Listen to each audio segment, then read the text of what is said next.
வணக்கம் வணக்கம். உங்கள் காந்தி வாழ்கலம் யூடியூப் சேனல். ஏன்னா இது மாதிரி ரொம்ப சந்தோஷமாக இருக்குது. பங்குனி பெருவிழா அப்படின்னும் போது இந்த மாதிரி கையில் எழுதுவாங்க தெரியுமா, இவங்களெல்லாம் பார்த்து பல ஆண்டுகள் ஆகுதுங்க. என்றைக்கு அந்த ஃப்ளெக்ஸ் பேனர் வந்ததோ இவங்களோட பொழப்பெல்லாம் போயிடுச்சுங்க. நிஜமாக ரொம்ப கஷ்டமாக இருக்குது. ஆனால் பாருங்கள், இந்த மாதிரி எழுதுகிற எத்தனை பெரிய பெரிய ஆர்டிஸ்ட்லாம் இருக்காங்க. எல்லாம் இன்றைக்கி ஆன்லைன் வந்தது நல்ல விஷயந்தான். இருந்தாலும் இவங்களுக்கும் அந்த வேலைகள் வேணும்ல. இவங்களும் குடும்பம் குட்டி குழந்தைகள்லாம் இருக்காங்க. ஆனால் அவங்க பேர் என்னென்னா? ஜெயவேலு. எத்தனை வருஷமாக இதில் இருக்கீங்க? 35 வருஷத்தில் என்ன சாதனை பண்ணீங்க?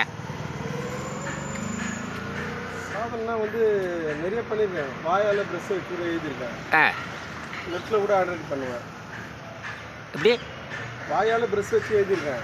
படம் வரைஞ்சிருக்கீங்க, எழுதியிருக்கீங்க. நெட்டில் கூட ஆர்டர் பண்ணுவேன். ஓகே, வேறு என்ன? வேறு என்ன, எவ்வளோ பெரிய சார்க்கிறதுனால என்னுடைய 30 வருஷம் சர்வீஸுக்கு முன்னாடி ஏறி 50 அடி 60 அடி கிட்ட மேலே ஏறி பறவை பார்க் ஃபுல்லாக ஓடியன் போர்ட்லேருந்து எல்லாமே பண்ணியிருக்கீங்க. அரசியல் சம்மந்தப்பட்டதெல்லாம் எழுதியிருக்கீங்களா? அந்த படம் முன்னாடிலாம் ஜெயலலிதா படம், கலைஞர் படம் அப்படிலாம் வரைய சொல்லுவாங்க. ஆமாம், வரைஞ்சிருக்கேன். கலைஞர் படம் வரைஞ்சிருக்கேன், ஜெயலலிதா படம் வரைஞ்சிருக்கேன். நரேந்திர மோடி வரைஞ்சது கிடையாது. ஏன்னா அவரெல்லாம் அவ்வளோ இப்போ இந்த மைண்டில் வரல.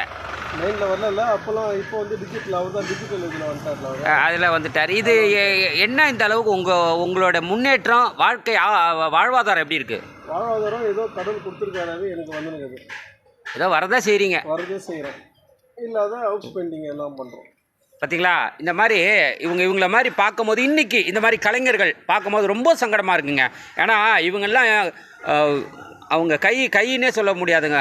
அந்த அளவுக்கு அந்த என்னன்னு சொல்லவே முடியாது. அந்த அளவுக்கு ஒரு உன்னதமான ஒரு தொழில். எவ்வளோ பெரிய லெட்டர்ஸாக இருந்தாலும், சின்ன லெட்டராக இருக்கட்டும், பெரிய லெட்டராக இருக்கட்டும், அதை ரசித்து அந்த மைண்டில் ஏற்றி அது செய்கிறதுலாம் சாதாரண விஷயம் கிடையாது. ஆனால் இன்றைக்கி என்ன தான் கம்ப்யூட்டர் வந்தாலும், ஆனால் இதுக்குன்னு ஒரு காலம் வரும். கண்டிப்பாக அதில் ஒரு மாற்றம் காணுவோம். நிறைய முன்னேற்றத்தை பார்க்கலாம். வணக்கம், உங்கள் காந்தி.